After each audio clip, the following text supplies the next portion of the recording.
What's up everyone, Lion Roar here, and Gemstone Legends has given us several new exciting things that I'm going to talk about in today's video, including a new Stellar Dynasty hero named Saggitarius and Chromatic scrolls. And I'm going to do summons for both, so let's dive in.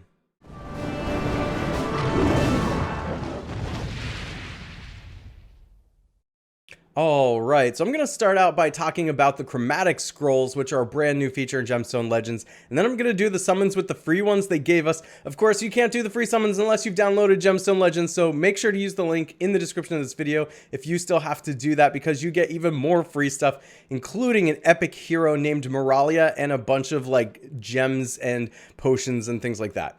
Alright, so these new Chromatic scrolls, we did get a patch note regarding this. So it's the general name for these color specific scrolls that we get. And as you can probably assume, you get a hero that is the same color as what's in the scroll. So you're going to see they have red, green, blue, yellow, and purple. Now, I'm going to summarize what's in the patch notes here. You can go read them in more detail if you want to. But one thing I thought was really interesting, and I like, Gemstone Legends has always been very good at this. And that is making sure that we don't have a bad experience, that we have a good experience in this game. And so there's been a pity system that they implemented like early on in the game, and these count towards that.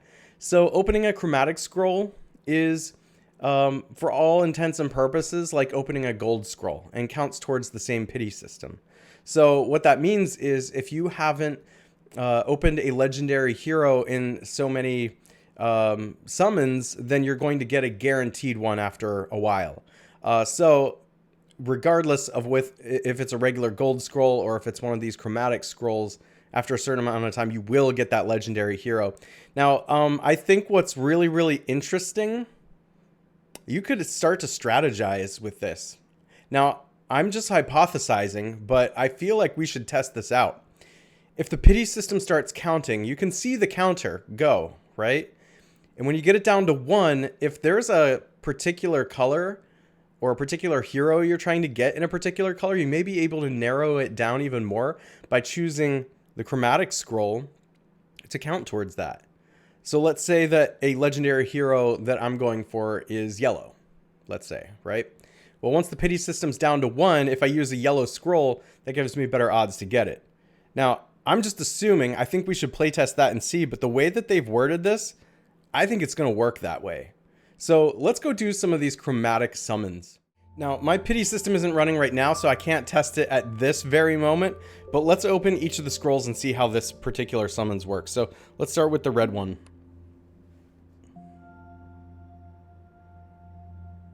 Okay, we got a rare. This one's Raviel. Let's go with green. Ooh, the blue scroll looks a little bit like the stellar, like the astral scroll. So don't get those confused. Almost popped off the astral scroll by accident. Okay, we got a Philip for green.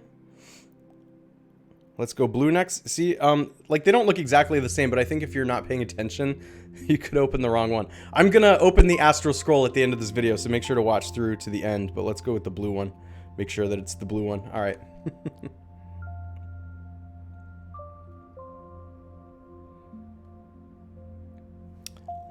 Elatus.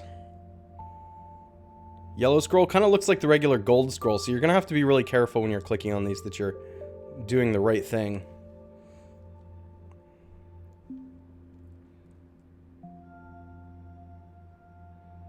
Alright, Natsu. And lastly, we got a purple scroll.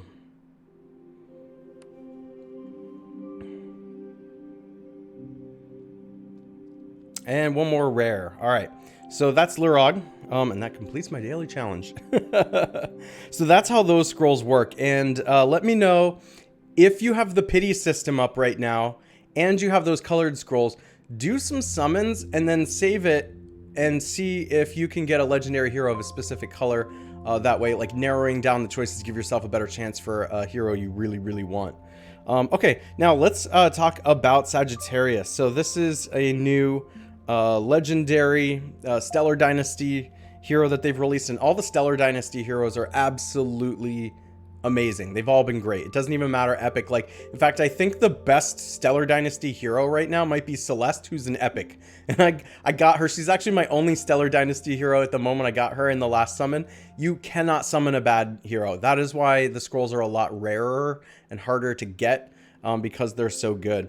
So we're going to take a look at him. Actually, I want to go into the lexicon to look at him, because I just think that when you look at this, you look at the full art, and I just think it's really, really cool.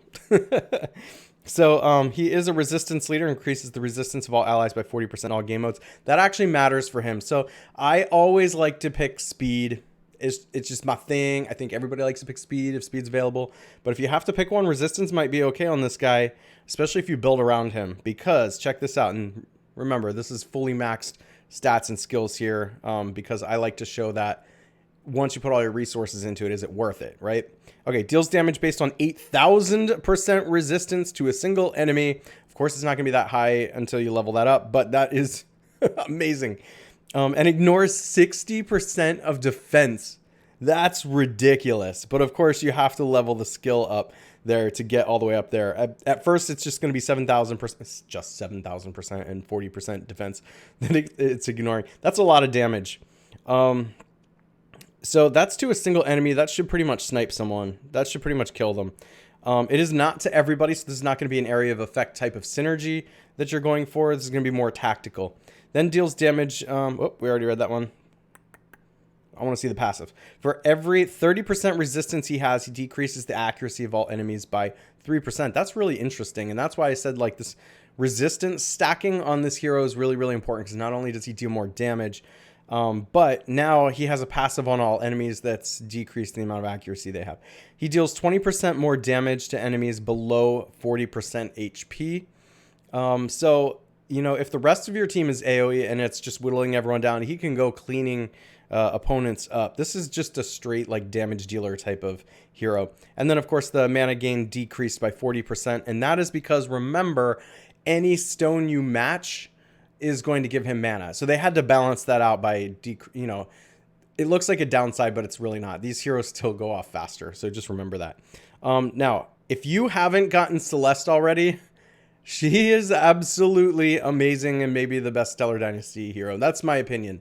So, yeah, I'm totally going for Saggitarius, but I have Celeste. If you haven't done the summon yet, you might want to try, because she's epic, so she's easier to get. But anyway, having said that, I know I'm gushing on her on a Saggitarius video, but I want to try for the Saggitarius as well. And quite honestly, I'm going to be happy with any Stellar Dynasty hero I get. Here's the Astral Scroll. Let's go ahead and summon. And what are we going to get? I would love a legendary, since I only have one Stellar Dynasty hero. It is an epic, and it is Calum. So I've covered all these before, but just as a reminder, this one has a 100% chance to gain taunt, 100% chance to grant increased attack to a single enemy for 3 turns, as well as resistance increased by 35% and damage received reduced by 25% if he's affected by taunt. So for each positive status he grants, he heals himself for 4% his max HP. All right. So now this is my second Stellar Dynasty hero. I am leveling up every single one of these guys that I get. Not only are they powerful, but the art is so good. I'm really happy with the direction that they're going with this. Because, I mean, these are elite. These are elite heroes. They're harder to get, so they feel more special, which I think is really, really cool. All right, well, that's all I have for you today. Let me know what you think in the comments about the Chromatic Scrolls, Saggitarius, any of the Stellar Dynasty heroes. And if you haven't already, make sure to like, subscribe, hit that bell notification, and I will catch you in the next one.